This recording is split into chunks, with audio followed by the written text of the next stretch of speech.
নমস্কার, সালাম। আমি কামাল হোসেন। আপনাদের সামনে কয়েকটি কথা নিয়ে উপস্থিত হয়েছি এই সকালেই। আজকে মাদ্রাসা সার্ভিস কমিশন পরীক্ষা হয়ে যাওয়ার পরে আপনাদের সামনে তো কিছু একটা টার্গেট আছে, সেইটার ব্যাপারে আমি আপনাদের বলছি।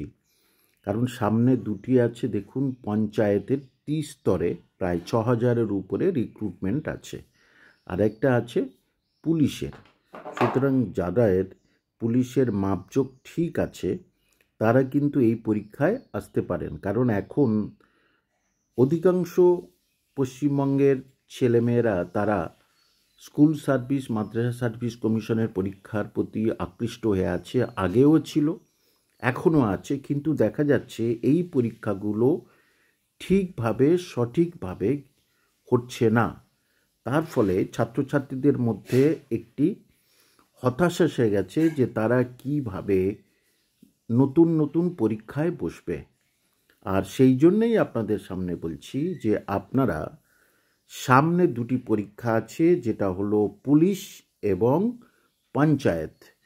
আপাতত আপনারা ভাবতে পারেন যে কোনো পরীক্ষায় এই যা দুর্নীতি হয়েছে তারপরেই কোনো পরীক্ষার ক্ষেত্রে এই যে দুর্নীতির রেশমাত্র আপনারা দেখতে পাবেন না, এটা আমি একেবারে নিশ্চিত। সুতরাং আপনারা যারা চাকরি করে খাবেন, চাকরি করার ইচ্ছা, তাদের ক্ষেত্রে এই কথাটা বলছি। কারণ যারা কোনো কাজের মধ্যে আছেন, কাজ আজ আছে কাল থাকবে না, যেটা অনেক ছাত্রছাত্রীদের আমি দেখেছি।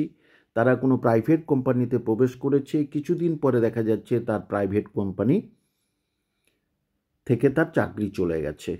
বা কেউ কোনো বেসরকারি স্কুলে চাকরি করেছে, সেখানে তার নানা রকমভাবে তার হতাশা এসে গেছে এবং তাকে নানা রকম কথা শুনতে হচ্ছে। সুতরাং আবার সে কিন্তু পরীক্ষার ক্ষেত্রে চলে আসছে, এটা আমি প্রায় দেখছি।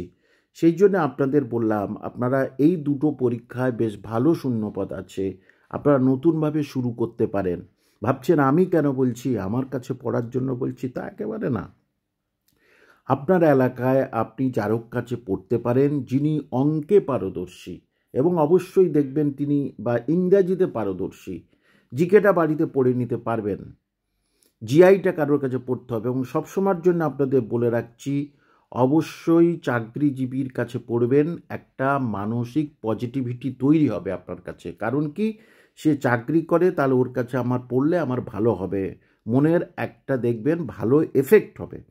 কিন্তু অনুরোধ করব আপনাদের, কোনো বেকার ছেলে মেয়েদের কাছে আপনারা পড়বেন না, এটা আপনাদের বলে দিলাম। এবং আপনারা ভাবছেন আমার এখানে রবিবার ক্লাস হয়, এবং যত বিভিন্ন ধরনের দপ্তরে চাকরি করে তাদের দ্বারা এখানে পড়ানো হয়, যাতে ছাত্রছাত্রীদের মনের আশা অনেকটা পূর্ণ হয়।